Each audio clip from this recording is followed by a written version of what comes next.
Climate change, जिसका उपचार शायद अब संभव नहीं रहा। बट असल में ये है क्या और क्या क्या इसके इम्पैक्ट्स हमारे ऊपर हो सकते हैं, और आज ये कैसे हमारी स्पीसीज के लिए सबसे ज्यादा डेंजरस है, और अगर ऐसे ही चलता रहा तो आने वाले कुछ सालों में ह्यूमन का भी सर्वाइव करना काफी मुश्किल हो जाएगा। तो आइए आज की वीडियो में चर्चा करेंगे कि क्लाइमेट चेंज को लेकर हमारे ऊपर क्या क्या प्रभाव पड़ने वाले हैं। तो देखो, इसके दुष्परिणामों के बारे में तो हम बात डेफिनेटली करेंगे, लेकिन उससे पहले ये जान लो कि आखिर क्लाइमेट चेंज होता क्या है। तो देखो, क्लाइमेट चेंज मतलब जब एक लंबे समय के बाद तापमान और मौसम के पैटर्न में बदलाव होने लगे, मतलब जो जैसा चल रहा था वो सारा पैटर्न बिगड़ जाता है। जैसे कभी ज्यादा बारिश, कभी सूखा, और बर्फ के पहाड़ों का पिघलना जिससे सी लेवल्स का बढ़ना, और तमाम ऐसी चीजें जो एक पैटर्न में चल रही थी वो अब पूरे तरीके से डिस्टर्ब हो चुकी हैं, just because of human activities. अब देखो, मोटा माटी हमने क्लाइमेट चेंज को तो समझ लिया, लेकिन अब बात करेंगे कि कैसे ह्यूमन एक्टिविटीज के कारण इन सब पर प्रभाव पड़ता है। तो देखो, इन सारे मुद्दों को एक साथ समझने के लिए हमको जरूरत पड़ेगी ग्रीन हाउस इफेक्ट को समझने की। तो आइए जानते हैं कि आखिर क्या है ग्रीन हाउस इफेक्ट। देखो, एक बात तो हम सभी जानते हैं कि अर्थ को एनर्जी मिलती है सनलाइट के कारण, जो कि हमारे एटमॉस्फेयर के थ्रू हम तक आती है, जिसमें से कुछ हीट को अर्थ एब्जॉर्ब कर लेती है, और सूरज ढलने के बाद पृथ्वी ने जो हीट एब्जॉर्ब की थी, अर्थ उसको स्पेस में रेडिएट बैक करती है, जिसको शायद तुमने गर्मी के दिनों में शाम को नोटिस भी किया होगा, जिसे गाँव की साधारण भाषा में भभका बोल दिया जाता है, जिसमें आपको धरती से निकलती हुई गर्मी का एहसास होता है। तो देखो, हमने जो भी ये प्रोसेस जाना रेडिएशन बैक और सूरज से एनर्जी मिलने वाला, ये पहले बहुत स्मूथली चलता था, लेकिन जब से मानव ने औद्योगिकीकरण और तमाम नई नई खोजें शुरू कर दी, जैसे मोटर वाहनों की बढ़ती संख्या और थर्मल पावर प्लांट, ट्रेन, कोल बर्निंग और तमाम ऐसे फैक्टर्स जो carbon dioxide, methane, nitrous oxide जैसी गैसेस का इमिशंस करने लगी, जो कि हमारी वायुमंडल के लिए सबसे ज्यादा खतरनाक होती है। और इन सबसे जो ये धुआं निकला वो सीधा आसमान में गया, जहां पर जाकर उसने एक परत बना दी, और उस परत को चीरते हुए सोलर एनर्जी हमारे पास तक तो आ जाती है, लेकिन जब हीट को रेडिएट बैक करने का समय आता है तो धरती उसको नहीं कर पाती, और जो हीट एनर्जी को रेडिएट करना था वो वहीं पर ट्रैप हो जाती है। तो सीधे सीधे बोलें कि धरती अब हीट को इतनी क्वांटिटी में रेडिएट बैक नहीं करती जितनी जनरली करती है, और जब ये प्रोसेस इतने सालों से चला रहा है तो इसके कॉन्सिक्वेंसेस हमको दिखने लगे। और इस बात का अंदाजा आप इस बात से लगा सकते हो कि बीता साल 2024 मानव इतिहास में सबसे गर्म साल था। अगर देखो, इसमें होने वाले सबसे बड़े खतरे की बात की जाए तो हम कह सकते हैं कि इसमें फीडबैक साइकिल्स स्टार्ट हो चुकी हैं, और अभी नहीं भी हुई हैं, तो कुछ दिनों में ऐसे ही चलता रहा तो डेफिनेटली हो जाएंगी, जिसके बाद चीजों को वापस करना काफी मुश्किल हो जाएगा और हमको देखने को मिलेगा तबाही का मंजर। देखो, एक बात तो हम अच्छे से जानते हैं कि धरती पर जहां पर भी बर्फ जमी हुई है और उन पर जब सनलाइट पड़ती है तो बर्फ का रंग व्हाइट होने के कारण वो रिफ्लेक्ट बैक करते हैं, जिससे वो मेल्ट ना हो। बट जब मानवीय हरकतों के कारण टेम्परेचर बढ़ेगा तो उस बर्फ की भी जो टेम्परेचर को बेयर करने की क्षमता थी वो भी कम हो जाएगी, जिसके बाद जो सनलाइट धरती पर आएगी उससे वो बर्फ पिघलने लगेगा। और हाँ, एक बात तो हम सभी जानते हैं कि जो भी बर्फ ये धरती पर जमी हुई है लाखों करोड़ों सालों से ऐसे ही जमी हुई है, और इसके नीचे मौजूद है डार्क कलर के पत्थर और मिट्टी। और हाँ, एक बात तो आपने फिजिक्स में जरूर पढ़ी होगी कि ब्लैक कलर तो सनलाइट को सबसे ज्यादा एब्जॉर्ब करता है, जिसके बाद अर्थ का टेम्परेचर बढ़ना लाजमी है, और जब टेम्परेचर बढ़ेगा तो जितनी भी आसपास की बर्फ है वो भी पिघलनी शुरू हो जाएगी, और जिसका परिणाम होगा कि समुद्र का जल स्तर बढ़ने लगेगा, जिसके बाद मानो तमाम समुद्री इलाकों का डूबना तय हो चुका होगा। और हाँ, ऐसा ही सब कुछ परमाफ्रोस्ट के बारे में होने वाला है। तो देखो, परमाफ्रोस्ट मिट्टी के साथ, हमारी चट्टानों के साथ बहुत सालों से जुड़ी हुई है। अब ये कितना खतरनाक है इस बात का अंदाजा आप इस बात से लगा सकते हो कि धरती पर मौजूद जितनी भी कार्बन डाइऑक्साइड है उससे लगभग 2 गुनी कार्बन डाइऑक्साइड केवल इन परमाफ्रोस्ट के अंदर मौजूद है। साथ में इसके अंदर काफी मात्रा में मीथेन भी मौजूद है, और अगर वाकई ये पिघलने लगे तो तबाही को तो मानो बिल्कुल रोका नहीं जा सकता, क्योंकि CO2 जितनी खतरनाक होती है, मीथेन उससे 2 गुनी खतरनाक होती है। और जब ये गैसेस हमारे वायुमंडल में पहुंचेंगी तो उसके बाद ग्रीन हाउस इफेक्ट बहुत ज्यादा बढ़ जाएगा, जिससे शुरू होगी फीडबैक साइकिल्स। के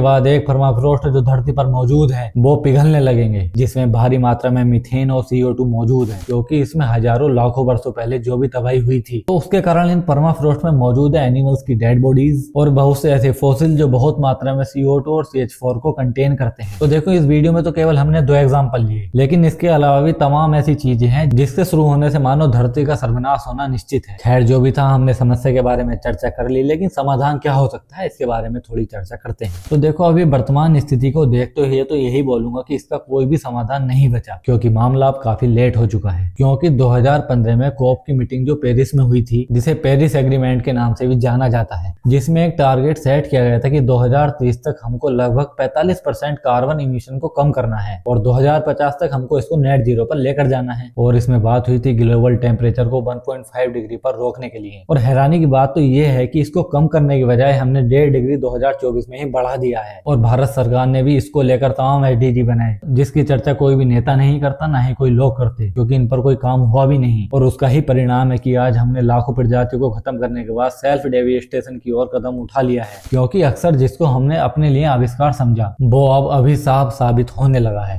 तो ऐसे खतरनाक मुद्दों के बारे में चर्चा करने के लिए हमारी मीडिया के पास तो टाइम बचा नहीं है, तो आपको ही कुछ ना कुछ कदम उठाना पड़ेगा इसके प्रति, क्योंकि इसमें जो सबसे ज्यादा पिटने वाला है वो है आम इंसान। और हाँ, एक बात और, दिसंबर महीना 2024 का सबसे ज्यादा गर्म महीना था लगभग 1970 या 76 के बाद। खैर, जो भी मुद्दा था मैंने इसके बारे में बात कर ली, और अभी भी इसके बारे में तमाम बातें हो सकती हैं, जिसकी वीडियो मैं दोबारा लाने की कोशिश करूंगा, जिसमें और भी मुद्दों की खोलकर चर्चा की जाएगी। तो मिलते हैं ऐसे ही किसी दूसरी वीडियो में, तब तक के लिए धन्यवाद।